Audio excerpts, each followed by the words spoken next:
tenha cuidado com o ímpio, porque blasfema de Deus o ímpio, dizendo no seu coração que tu não inquirirás. No coração do ímpio há a voz da transgressão. Por isso ele não pensa duas vezes antes de prevaricar, fazer o que Deus não mandou ele fazer. Ele nem sente mais a consciência do erro ao fazer algum mal, pois de tanto errar já não lhe importa se fere ou maltrata alguém. É aquela filosofia do índio americano. A consciência é um triângulo. Quando ele erra, ela roda, machuca a primeira parte. Segundo erro, machuca a segunda parte. Terceiro, machuca a terceira parte. Já virou sem vergonha, depois não tem mais dor nenhuma. E a pessoa está assim. A Bíblia diz que um abismo vai chamando um outro abismo. E a pessoa vai. É impossível que a pessoa que tenha nascido de novo, ela viva na prática do pecado, irmão. É impossível. É impossível. Impossível. Eu estava explicando ontem à noite lá em Barueri, que quando a pessoa tem um coração temente a Deus, o que acontece? Ela se desvia do mal, irmão. E quem tem um coração temente a Deus? Quem nasceu de novo, porque ele é recriado pelo Espírito de Deus, no Espírito de Deus. O Adão, ele foi criado em alma vivificante. Nós fomos recriados em espírito vivificante. Quer dizer, o nosso espírito nasceu de novo. Nós fomos recriados. Então é isso que você tem que entender. A pessoa não consegue de maneira alguma ver, não é só, entenda bem, não adulterar, não roubar, claro, mas não mentir, irmão. Se ela contar uma coisa que não é verdade, ela não se sente bem. É como mais ou menos, não sei se você um dia comeu uma coisa que não lhe fez bem e aquilo pesa no estômago. Você tem que se desfazer daquilo ali. Você vai tomar o antiácido, vai, sei lá, ao médico fazer uma lavagem. Você vai provocar que aquilo não fique em você, com você. Amigo, quem nasceu de novo não vive no pecado, não vive com o pecado, não vive na prática do pecado. Mas o ímpio não.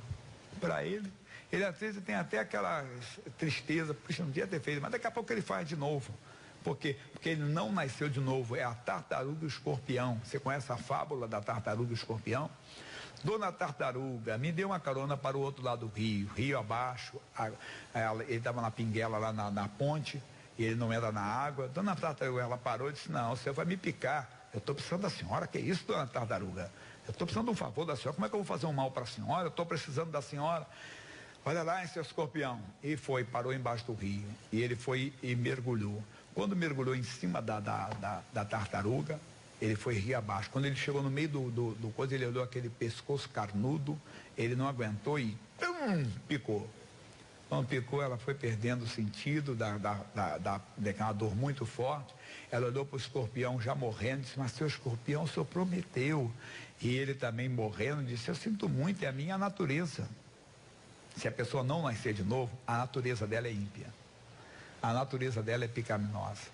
E às vezes ela até entrou na igreja, mas não nasceu de novo. E alguns até nasceram de novo, mas se desviaram.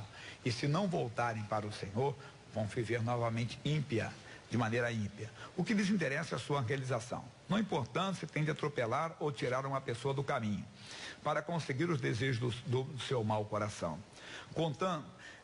Coitado dele, pois pensa que Deus nunca o inquirirá. É o caso do Saul. Achava que queria matar o Davi, acabar com o Davi. Não, ele está no meu caminho.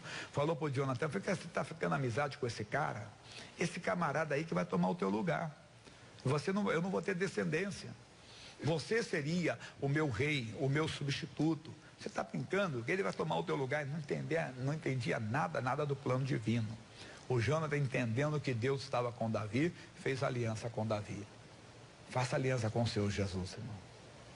A Bíblia diz: quem vê o Pai, vê a mim. Quer dizer, você quer uma aliança com Deus, você olha para Jesus Cristo, se una ao Senhor, se agarra ao Senhor. No coração do justo há a voz do bom pastor, o qual o dirige sempre no bom caminho. Ainda que seja tentado, essa meiga voz o convence a não se dar ao diabo. Ele é sempre pacífico, não vive assustado, nem se desespera. Se o inimigo se lança contra ele, como o rebentar de um açude, o justo vive em comunhão com o Senhor. E por isso jamais perde a paciência ou se apavora, uma vez que é sempre guiado em paz. Isso é verdade. Quando você está desassossegado, inquieto, você tem que parar e dizer: não, Jesus, para um pouco, vá buscar o Senhor. Pastor Gerson, você não sabe pelo que eu estou passando. Amigo, nós passamos também por cada luta. cada adversidade, às vezes, mas nós não podemos perder a paz. Nós temos sempre que ter o alvo, que é Cristo, no nosso coração. Ele é a nossa paz. Não importa a adversidade, a doença que veio, não, Jesus só vai mudar essa história. Ela, em teu nome, eu amaldiçoo essa doença. Mas às vezes não é doença, às vezes é tribulação no casamento, às vezes é tribulação na família, tribulação na vida, entenda, profissional e às vezes até no ministério. Seja o que for, a Bíblia diz, 1 de Pedro 5,7. Quem lembra? Sem ler. Você lembra? Lançando sobre ele toda a vossa ansiedade. Por quê? Ele tem cuidado de vós. Então não fique ansioso, inquieto, desassossegado. Ele cuida de você. É perseguição, é maldade. Não se revolte. Não, Deus só vai cuidar de mim, só vai tomar conta de mim. O Senhor tomou conta de José no Egito. Ele foi para lá como escravo. O Senhor fez dele o governador. Ainda que alguém queira te humilhar, Deus vai te exaltar, irmão. Tem que confiar nele de todo o seu coração. No lugar mais íntimo do ímpio está escondida a voz da rebeldia e da transgressão. Por isso, ele não aguenta a menor das tentações. Para ele fazer o que lhe agrada é como um ato de respirar, pois jamais pensa no próximo, nos perdidos, nem na própria felicidade eterna. É triste ver o viver dessa pessoa, porque se assemelha a um animal selvagem que, para suprir suas necessidades, não importa se tenha de matar o seu treinador, coisa, quer dizer, a pessoa que faz o bem, aqui o alimento e tudo. E é verdade, não adianta ficar discutindo com o ímpio, brigando com o ímpio. Uma pessoa me perguntou ontem na rádio, pastor, o que eu faço para converter um ateu? Eu disse a mesma coisa do idólatra, do feiticeiro, de qualquer pecador. O que você tem que fazer? Você tem que simplesmente orar, cercar a pessoa com fé, dar o bom testemunho para ela e deixar a porta se abrir para você entrar. Não adianta querer, não, porque não tem diferença. Toda pessoa que não nasceu de novo, ela precisa ser cercada com fé, com amor, com carinho, mas com autoridade no mundo espiritual. Então, você está enfrentando isso na sua casa, no seu casamento. Você diz que o seu marido é ímpio, a sua esposa, ou até mesmo você que casou com uma pessoa que era da igreja. Puxa, pastor Jamile era da igreja, mas depois que como casou, colocou as unhas de fora. Já ouviu alguém falar isso? O que você tem que fazer agora? Descasar? Não.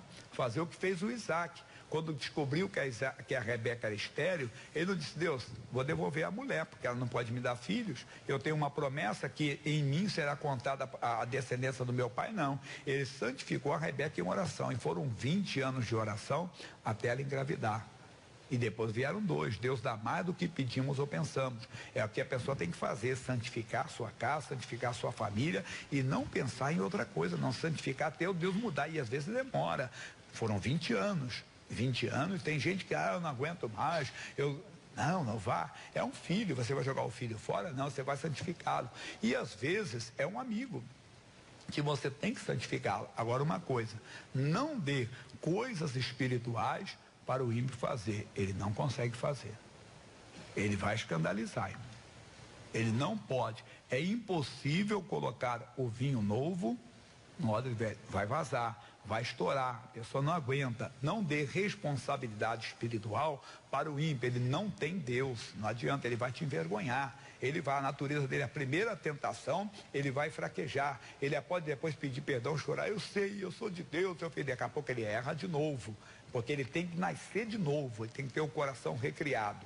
O perigo é, quando o ímpio olha, só consegue ver o que ele pode trazer prazer ou lucro. Diante dos seus olhos, não existe respeito pelo que Deus afirma.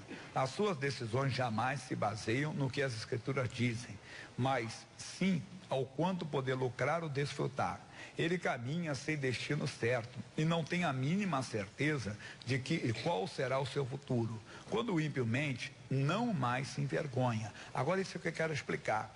Não estamos falando apenas da pessoa que está lá fora. É aquela pessoa que entrou na igreja, mas não nasceu de novo. Então, ela não vai ter respeito pela palavra de Deus, porque a natureza dela é ímpia. Porque quando nós pensamos no ímpio, nós pensamos só na pessoa que fuma, que bebe, que usa drogas, que está lá fora. Não, às vezes a pessoa está na igreja, não fique escandalizado, às vezes a pessoa está no púlpito da igreja, ela não tem respeito pela palavra de Deus. Um abismo foi chamando o outro abismo, e hoje para ela mentir de vez em quando não tem problema algum.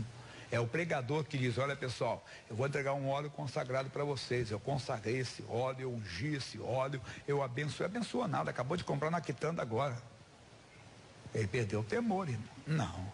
Olha pessoal, eu marquei de dar o óleo, mas acabou não vindo, eu não vou comprar da quitanda e entregar para vocês agora. Então tem que ser a transparência total. É muito importante, porque a sinceridade, eu estava lendo até ontem à noite, né, tem uma mensagem nas redes sociais. A sinceridade faz o homem ter paz, irmão. A Bíblia diz, repara o homem sincero e reto. O caminho dele é caminho de paz. O seu final é caminho de paz. Aí você veja o Davi. Como é que ele foi o final do Davi? O final do Davi foi a família reunida e ele simplesmente indo para a glória. Nós temos que aprender isso, nós temos que ter o caminho da sinceridade. Ele não devia ter errado, mas errou. Olha, eu não vou ficar no erro. Então o ímpio às vezes está no nosso meio. Até uma pessoa que passou pelas águas do batismo, mas a natureza dela não foi recriada. E se foi recriada, ela pecou e não está se arrependendo, tem que voltar. Mas como eu falava lá no início, é impossível a pessoa nascer de novo permanecer no pecado. O perigo do ímpio é que ele não se importa em temer ao Senhor. E por isso, nem lhe passa pela cabeça de fazer o bem. Que fazer o bem, perdão. Isso aqui é importante, que fazer o bem é melhor do que praticar o mal. Se em você puder oferir um lucro ou alguma vantagem, ele irá suportá-lo. Contudo, se sentir que pode viver sem a sua presença, não sentirá nada em lhe virar as costas. Viu aquele interesseiro, né? Não tenha amizade com o ímpio, mas sempre o cumprimente. E, sendo possível, dê o recado de Deus. O sorriso do ímpio é interesseiro, sua conversa é má e tem astúcia de Satanás. O melhor sempre é conferir a razão pela qual ele o procura. Já os servos de Deus nunca se deixam ser usados pelo inimigo, que eu falava lá no início. Embora a pressão seja grande, mesmo sofrendo algum dano, o justo não coloca a sua mão no que é ilícito. Ele é firme nas promessas do Senhor. Eu falava em Barueri, você está numa agonia, precisando de pagar uma coisa, e vai na casa de um amigo e está lá aquela nota caída no chão, a nota de 100. Aleluia, aleluia nada, está amarrado em nome de Jesus. Você sabe que não está na sua casa. Se fosse no meio da rua era uma coisa, mas na casa de uma pessoa ali tem um dono. Até o da rua, claro que tem um dono, mas você não vai chegar e perguntar quem é que perdeu. Né? Mas é coisa séria, pessoal. Nós estamos falando coisinhas que parecem bobas, mas que está na pessoa. É que alguém diz, mas é aí da índole da pessoa, é que ela não nasceu de novo. Que tem gente que não nasceu de novo, mas tem uma parte dela que é boa, é honesta, outra é sincera, outra é capaz, é incapaz de fazer isso, capaz de fazer aquilo. Você conhece pessoa que não é da igreja, mas que é fiel nos seus contratos, fiel nas coisas, que é pessoa, né, honesta. Ela tem um lado bom, mas só que o lado dela pecaminoso também vai aparecer. O nascido de novo, não. Você não pode encontrar vida pecaminosa nele. Repito, ele não vive no pecado, ele não consegue viver no pecado. Bem, os santos de Deus vivem respeitando sua palavra. Eles são simples, não usam a maquiagem do pecado, não ostentam as roupas da luxúria, nem dançam conforme a música que o inferno toca. É melhor ficar entre os simples, ser puro de coração e fazer o que o Pai orienta. Assim, você não estará jamais nas mãos do inimigo. Missionário deixa essa mensagem, aproveite, irmão. Olhe para você mesmo e diga a Deus, eu estou sendo ímpio. Como é que eu sou ímpio? Eu não respeito a palavra. Quem é o ímpio então? Porque o ímpio é o contrário do piedoso.